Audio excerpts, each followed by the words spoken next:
bem, meus caros, dando sequência aqui ao nosso estudo do sujeito, né? Primeiro passo, identificar os verbos impessoais. No primeiro bloco nós falamos aqui do verbo haver, né? No sentido de existir, acontecer, ocorrer, tempo transcorrido, ele é um verbo impessoal. Dando sequência, né? Primeiro passo ainda, falando dos verbos impessoais, vamos agora analisar aqui o verbo fazer. Tá? O verbo fazer, em alguns sentidos aí, ele também é impessoal, ou seja, nós não temos um sujeito para este verbo. Preste atenção aqui, ó.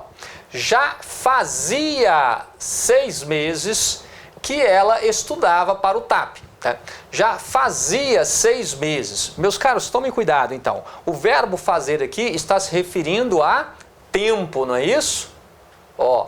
Então, né, no sentido de tempo, ele é um verbo impessoal, tá? Um verbo para o qual nós não temos sujeito, né? E aqui há uma possibilidade muito grande, né, de confundirmos com o falar coloquial e fazermos essa flexão. Faziam 6 meses, né? Fazem 30 minutos que estou aguardando. Cuidado, tá? Então, o verbo fazer, referindo-se a tempo, ele é um verbo impessoal, um verbo para o qual nós não temos sujeito. Então, fazia 6 meses. Beleza? E eu vou explicar daqui a pouquinho o porquê que às vezes gera essa dúvida aqui no verbo fazer, tá? Tem uma razão aí do porquê nós confundirmos às vezes, beleza? Olha só, aqui comigo a segunda situação. Faz 3 meses que me mudei, né? Então, faz 3 meses, aqui também na relação com o tempo. Então, não fazem 3 meses, está errado, faz 3 meses que me mudei. Ontem fez, tá? Ontem fez 30 graus em Goiânia. Opa, olha o verbo fazer novamente aqui, mas ele está se referindo a quê? Ele está se referindo à temperatura, ó. Temperatura. Então, referindo-se a tempo e temperatura, o verbo fazer, ele é um verbo impessoal. E eu vou chamar a atenção para mais um detalhe aqui, que vocês vão lembrar do verbo haver, tá? Olha só, deve fazer 2 horas. Aqui nós temos mais uma vez uma locução verbal. E observe o sentido do verbo fazer aqui, ó. Ele também está se referindo a tempo, portanto ele é um verbo impessoal. E agora eu quero que você lembre, se o principal verbo aqui da locução ele é um verbo impessoal, o que vai acontecer com o outro verbo? Exatamente, acertaram na mosca, olha só, né? Essa impessoalidade, ela será então compartilhada pela locução. Então não ocorrerá nenhuma flexão do verbo que faz parte aqui dessa locução. Então muito cuidado com os pegas. O que pode acontecer, tá? Numa eventual questão aí, é a banca tentar te induzir a fazer a flexão do verbo aqui, né, que acompanha do verbo auxiliar que acompanha aqui o verbo principal da locução. Então, devem fazer 2 horas. Nada disso. Se o verbo principal ele é impessoal, essa impessoalidade será compartilhada pelo outro verbo ali na locução, tá? Com toda a locução. Beleza? Então, deve fazer 2 horas que ela saiu. Tranquilo? Beleza? Bom, agora preparem-se. Por que preparem-se? Porque nós vamos falar do verbo ser. E olha só, prestem bastante atenção. Eu tenho frisado com vocês que verbos impessoais são verbos, então, para os quais nós não temos sujeito. Se não existe um sujeito para ele, ele não se flexiona. Por quê? Porque o verbo se flexiona para concordar com o sujeito da oração. Tá? Então é isso, o verbo se flexiona para concordar com o sujeito da oração. Mas há uma situação em que o verbo ele é impessoal, porém ele se flexiona, é o verbo ser. Há uma análise aqui do verbo ser que nós faremos agora, em que nós veremos, volto a dizer, nas situações que eu vou apresentar aqui para vocês, o verbo ser ele é impessoal, não tem sujeito, porém ele se flexiona. Aí você deve desesperar, mas como assim, Moacir? Se você acabou de falar que o verbo se flexiona para concordar com o sujeito da oração, e de repente você tem uma situação em que você tem um verbo impessoal, um verbo que não tem sujeito, e mesmo assim ele se flexiona, como é que isso acontece? Mantenha a calma, você vai entender isso agora, tá? O verbo ser, em algumas situações, ele vai se flexionar, mesmo sendo ali um verbo impessoal, mas ele vai se flexionar para concordar com o termo que venha imediatamente após. Então, essas situações são muito simples e eu tenho certeza que a maioria das senhoras e dos senhores já sabem identificar isso daí no dia a dia, tá? Não teriam grandes dificuldades. Mas vamos lembrar aqui, olha só, o verbo ser, tá? Referindo-se aqui a tempo, ó, tempo, já é primavera, os canteiros estão floridos. Ele é impessoal, tá? Eu tenho a quem atribuir o fato, né, de já ser primavera? Não tenho, né? Então ele aqui é um verbo impessoal, um verbo para o qual nós não temos um sujeito, beleza? Mas tranquilo, agora olha só, agora são 19 horas, olha o verbo ser novamente e ele está flexionado para o plural. E veja comigo, né? Agora são 19 horas, estou gravando aqui, né? Agora 19 e pouco, né? Então vamos lá. Eu tenho a quem atribuir o fato de serem 19 horas? Eu tenho a quem atribuir o fato? Não tenho, ele é impessoal. Porém, ele se flexiona para concordar com o termo que venha imediatamente após. E o termo que vem imediatamente após é o que? O 19, é plural, tá? Daí então esse verbo fazer a flexão para o plural. Acompanhe aqui comigo, olha só, continuando. Hoje é dia 16 de outubro, tá? E hoje são 16 de outubro. Você consegue perceber aqui o detalhe? Veja só, ele se flexiona, o verbo ser, indicando, né, tempo, hora, tá? Data e distância, tudo bem? Então, ó, vamos anotar aqui. Tempo, tá? Hora, data e distância. Então, o verbo ser, indicando tempo, hora, data e distância, ele é impessoal. Porém, ele vai se flexionar para concordar com o termo que venha imediatamente após. Então, veja só. Hoje é dia. Por que é? Porque ele tem que concordar com o dia. É o termo que vem logo após. As duas formas aqui estão corretas, tá?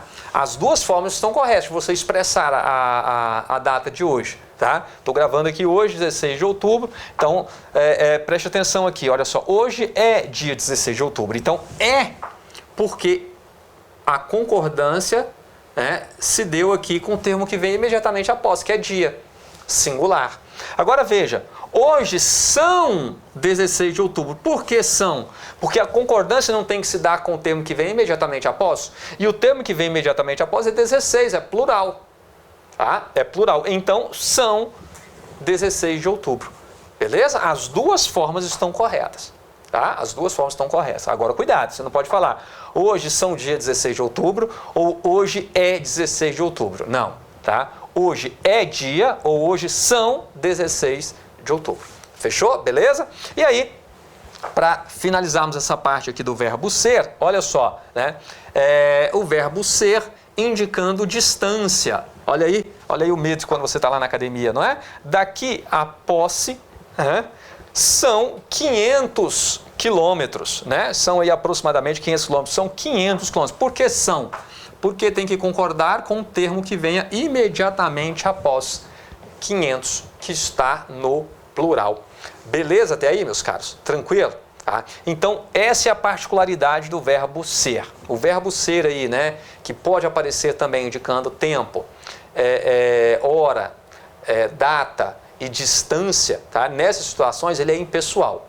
Porém, ele vai se flexionar para concordar com o termo que venha imediatamente após. Tá? Não é concordar com o sujeito, a concordância dele dar-se-á sempre com o termo que vier imediatamente após. Então, esta é a particularidade do verbo ser, né? Tratando aqui ainda dos chamados verbos impessoais.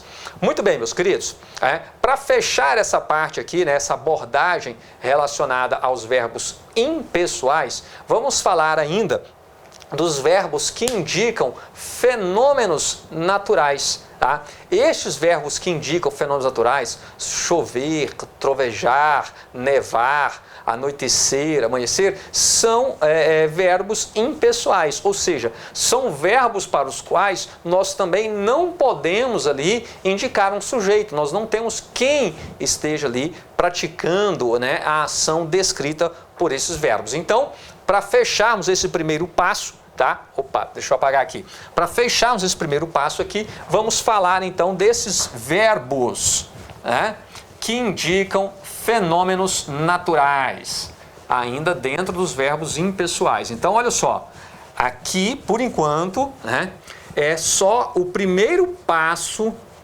para identificarmos o sujeito da oração, tá? Primeiro passo. Bom, vamos lá. Primeiro passo. Preste atenção aqui comigo. Terceiro, quarto, quinto, né? Então, vamos colocar aqui 5. Verbos que indicam fenômenos naturais.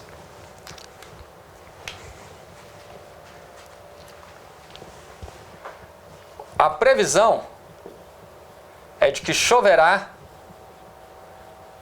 durante todo o fim de semana, né? Então, olhando aí, né, a previsão da meteorologia, né, estão falando aí que choverá durante todo o fim de semana. Preste atenção, meus caros. Quando eu digo choverá, eu tenho a quem atribuir o fato, né, de que irá chover durante todo o fim de semana, segundo aí os serviços meteorológicos? Não, eu não tenho a quem atribuir o fato. Este verbo aqui é um verbo que impessoal, um verbo para o qual nós não temos sujeito. Este verbo, ele está empregado no que nós chamamos de sentido denotativo. O que é o sentido denotativo? É o sentido real, tá? É o sentido dicionarizado, é o sentido mais comum, tá? Mais aplicado para este verbo. Porém, eu quero chamar a atenção de vocês para um detalhe extremamente importante. Tá? Dificilmente cobrará isso daqui de você na prova, mas ele pode trazer isso aqui, ó, desta forma para que você analise. Olha só.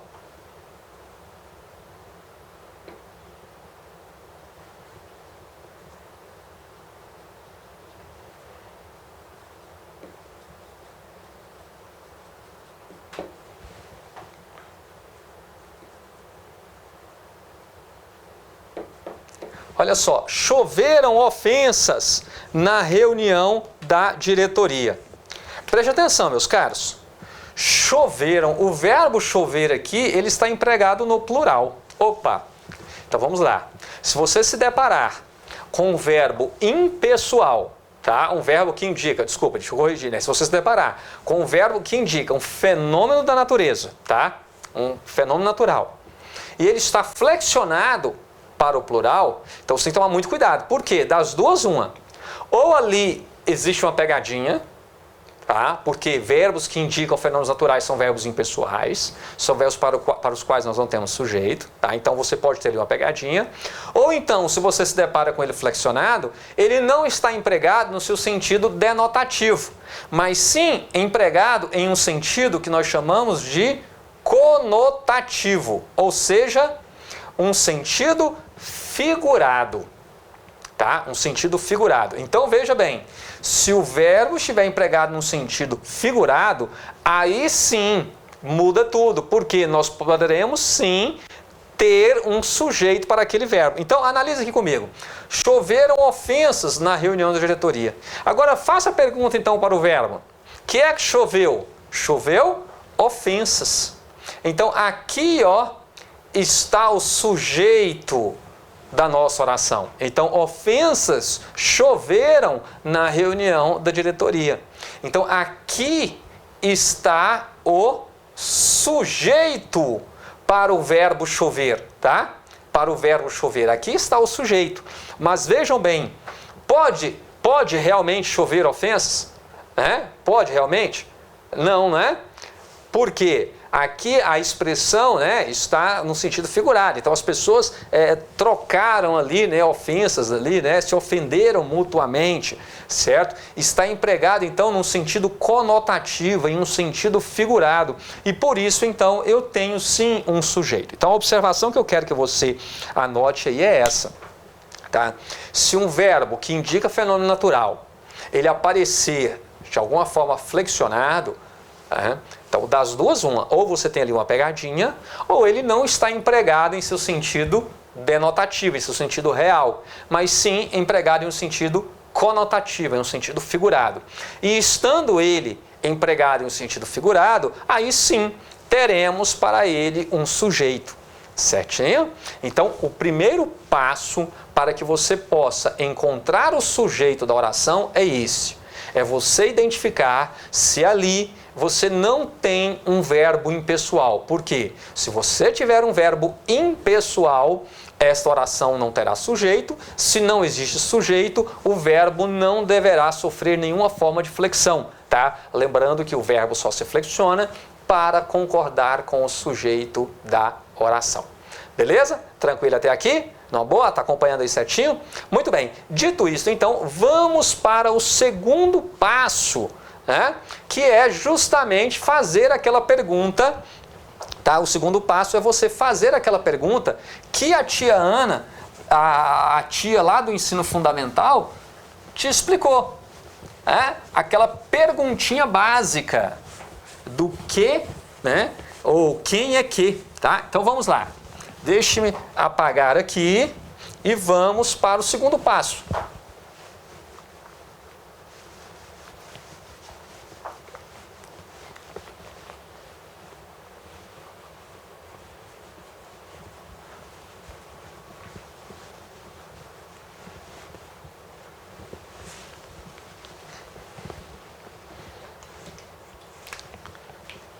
Então vamos lá, ó. Colocar aqui mesmo, segundo passo. Fazer a pergunta.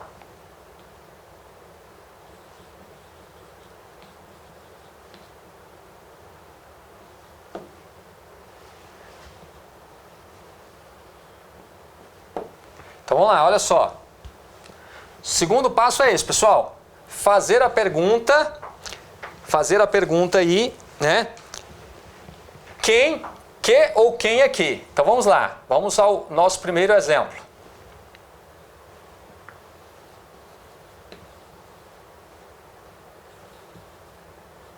Segundo passo, fazer sim agora a pergunta que ou quem é que, aquela perguntinha que a tia te ensinou lá no ensino fundamental. Então, primeiro passo, identificar se você não tem ali um verbo impessoal, né? O verbo haver no sentido de existir, acontecer, ocorrer, tempo transcorrido. O verbo fazer indicando tempo e temperatura. O verbo ser, né? Indicando aí tempo, data, hora, distância. O verbo estar referindo-se a clima, tá? E também os verbos que indicam fenômenos naturais, beleza? Então, passou por esses verbos aí, né, identificou ali, né, não é nenhuma dessas situações, aí sim você fará a pergunta para o verbo que ou quem é que. E aí aparecerá o sujeito, tá? Vamos lá, olha só, um robô de última geração viajará para o espaço. Aí você perguntar, né, quem é que viajará para o espaço? Um robô de última geração. Qual é o núcleo do sujeito? Robô, tá? Então que tipo de sujeito nós temos aqui? Aqui então nós temos um sujeito simples, beleza? Tranquilo. Essa perguntinha aqui que a tia, ó, o governador e seus secretários participaram dos debates na comissão. Quem é que participou dos debates na comissão? Observe bem, o governador e os seus secretários. Muito bem, nós temos aqui, ó, dois núcleos de substantivo formando esse sujeito. Tá? Então, aqui nós temos o chamado sujeito, né? Juntando aqui, ó, esses dois núcleos, né? Nós temos então um sujeito composto. Então, sujeito composto é aquele, né, que tem dois ou mais núcleos ali formando este sujeito. Beleza? Então está aqui um sujeito composto. Agora, um detalhe, dificilmente aparecerá uma questão dessa aqui na prova. Estou apenas pincelando isso aqui com vocês, revisando isso daqui, tá? Já que está aí no nosso conteúdo programático, eu tenho que passar por isso, para chegarmos nos pontos mais importantes. Agora vejam só, aqui já é o tipo de questão mais comum de aparecer na nossa prova. Por quê? Esses dois primeiros exemplos, nós temos o chamado sistema SVC, sujeito, verbo e complemento, né? As orações aí estão na ordem direta, né? A ordem direta é essa, sujeito, verbo, complemento, é o chamado sistema SVC. Agora, aqui ocorreu a chamada inversão sintática. O que é isso? É quando a ordem dos termos da oração, ela sofre alguma inversão. Então você tem ali uma inversão sintática do enunciado. E isso é que é muito comum. Mas não muda nada, você continuará fazendo a pergunta para o verbo. Só que o sujeito não vai aparecer nessa ordem. O sujeito, logo a seguir o verbo e depois o complemento. Observem que aqui nós já começamos a oração com o verbo. E aí você vai perguntar, que é que sobraram? Que é que sobraram? Sobraram naquela festa? Sobraram após o congresso? Não, sobraram muitas bebidas. Olha o núcleo aqui, bebidas. Tá? Então aqui com essa inversão sintática, né, observe que a oração começa com o verbo e o sujeito está lá ao final, porque nós temos alguns termos intercalados aqui, certo? Mas não muda nada, a pergunta você continuará a fazer para o verbo. E você deverá observar o seguinte, olha, o verbo está no plural. Se o verbo está no plural, obviamente o sujeito também deverá estar no plural. Por quê? O verbo se flexiona para concordar com o sujeito da oração. Este ponto é extremamente importante. Eu vou fazer com vocês uma revisão rápida também sobre concordância verbal, os pontos principais, tá? Desculpe-me, pelo tempo não é possível esgotarmos o assunto de verbo, mas eu separei já uma lista com as principais situações aí de concordância. Eu vou gravar isso para vocês, talvez ainda esse fim de semana, disponibilizar, tá? Em que teremos aí a oportunidade de analisar como essa questão, né, como o verbo ele se comporta na relação com o sujeito. Tá? Então, tá aqui, se o verbo está no plural, obviamente o sujeito o quê? Está no plural, porque o verbo só se flexiona para concordar com o sujeito. Nós falamos lá na primeira aula que o artigo, o pronome, o numeral e o adjetivo são classes de palavras que se relacionam com o substantivo, né, e se flexionam para com ele concordar. O verbo, ele também se relaciona com o substantivo, mas não é com qualquer substantivo. O verbo se relaciona com um substantivo que esteja desempenhando a função de sujeito. Então, o sujeito é uma função substantiva. Tanto é que quando você tem uma palavra que originalmente ela não é um substantivo, mas está desempenhando a função de sujeito de uma oração, ela está substantivada. Então, eu já falei isso antes e volto a repetir. Por exemplo, jantar. Jantar é verbo, certo? Jantar é verbo. Mas quando eu falo, o jantar estava delicioso, o que é que estava delicioso? O jantar. O jantar é o sujeito da oração. Mas veja que jantar, que originalmente é um verbo, ele está acompanhado do artigo. Então, o que o artigo faz com esse verbo? O substantiva. Então, você tem aí essa palavra substantivada, essa palavra em função substantiva. Tranquilo? Beleza? Certinho? Então, está aí. Se o verbo estiver no plural, o sujeito, obviamente, deverá também estar no plural. Beleza? Tem uma brincadeirinha bem legal para fazermos. Vou finalizar essa parte aqui, aí eu coloco aqui para vocês. Olha só. No futuro, viveremos em um mundo melhor ou pior? Olha só. No futuro, viveremos em um mundo melhor ou pior? E aí, pessoal, o que vocês acham? Viveremos num mundo melhor ou pior? Será que o mundo que nós estamos vivendo hoje é melhor ou pior do que aquele que os nossos pais, nossos avós viveram? Bom, eu acho que o que importa é como você está se relacionando com esse mundo, né? O que você está fazendo para deixar este mundo melhor, ou se você está sendo só um peso morto aqui mesmo nesse planeta. Mas vamos lá. Não, se você está estudando, se você busca progredir, com certeza você está se preparando aí para deixar, se preparando não, mas fazendo de tudo para deixar o mundo melhor, né? Então vamos lá, olha só. Prestem atenção aqui, só para finalizar, né? Então aqui sujeito simples, né? Sujeito simples, beleza? Agora, preste atenção neste outro exemplo aqui. No futuro, viveremos em um mundo melhor ou pior? Meus caros, preste atenção.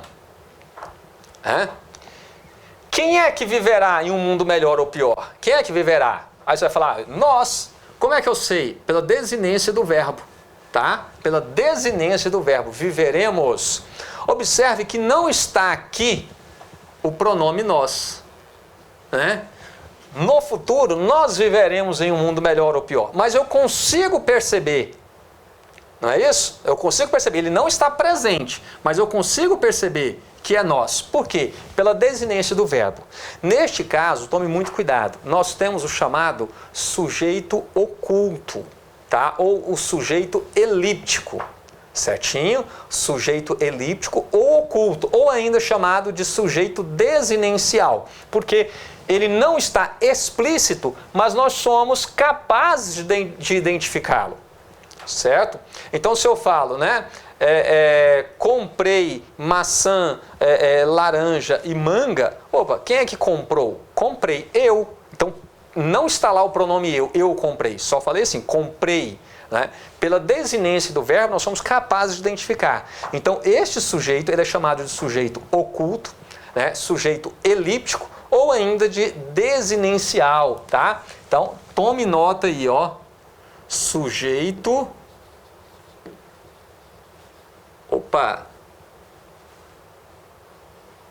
Sujeito oculto, ou ainda chamado de elíptico, tá? Sujeito elíptico, beleza? Ou desinencial. Por quê? Ele não está explícito, mas nós somos capazes de identificá-lo. Agora, preste atenção aqui, ó. Não fazem mais espelhos como antigamente. Agora, se você fizer a perguntinha para o verbo, quem é que não faz mais espelhos como antigamente? Quem é que não faz mais espelhos como antigamente? Você consegue identificar? Não. Neste caso aqui, tá? Nós temos o chamado sujeito indeterminado. Tá? Nós temos aí o chamado sujeito indeterminado. Por quê? Nós sabemos que alguém, né, não faz mais espelho, não faz mais, mas você não tem como determinar quem. Tá? Então nós temos aqui um sujeito indeterminado. Seria o mesmo que se eu falasse, por exemplo, olha só. Gritaram o seu nome por aí. Tá? Gritaram seu nome por aí. Gritaram seu nome por aí. Quem é que gritou? Alguém gritou. Alguém gritou, mas nós somos capazes de determinar? Não. Tá? Então, o sujeito para esta oração aqui, ó, é um sujeito indeterminado. Nós sabemos que alguém, né, não grita. Ou alguém não grita. Alguém gritou o seu nome por aí, mas nós não somos capazes de determinar quem. Temos aí então um sujeito indeterminado, beleza? Assim como eu falo, não fazem mais espelhos como antigamente, né? Nós podemos apontar quem é que não fazem, né? Não, nós não temos aí, então, mas não fazem mais, tá? Então está indeterminado, nós não conseguimos determinar quem é que não faz mais espelhos como antigamente. Assim como também não conseguimos determinar quem é que gritou o seu nome por aí, mas gritaram. Tá? Gritaram, mas nós não somos capazes de apontar, de determinar, de particularizar quem é que gritou. Se eu falo assim, ó, queremos a vitória, né? Estamos lá no estádio Serra Dourada, assistindo a grande final, né, do campeonato goiano, Goiás e Vila, está lá repleto de vilanovenses gritando, queremos a vitória, né? Ou seja, quem é que quer? Todos os torcedores do Vila Nova, certinho, beleza? Então, queremos a vitória. Muita gente está lotada de vilanovense, mas nós somos capazes de determinar ali cada uma daquelas pessoas. Agora, se simplesmente gritam, né, querem a vitória, quem é que quer? Alguém quer, mas nós não somos capazes de determinar. Agora, se eu falo queremos a vitória, queremos quem? Nós, né? Nós, então, somos capazes de determinar aí quem é o sujeito para essa oração. Ele só não está explícito. Beleza? Então, dito isso daí, né, eu finalizo essa parte aqui do segundo passo para identificar o sujeito, que é fazer a pergunta que ou quem é que. E vamos agora, né, agora não, né, vamos no próximo bloco para o terceiro passo para identificar o sujeito, que é justamente uma das situações mais cobradas na nossa prova, depois dos verbos impessoais, que é quando você tem verbo mais partícula se. Beleza? Então, fique aí, tá? Aguarde que daqui a pouquinho você já vai esclarecer aí aquela situação onde você tem verbo mais partícula se, que às vezes gera uma dúvida, e agora eu vou esclarecer tudo isso com vocês. Beleza? Muito obrigado a você que chegou até aqui e vamos que vamos!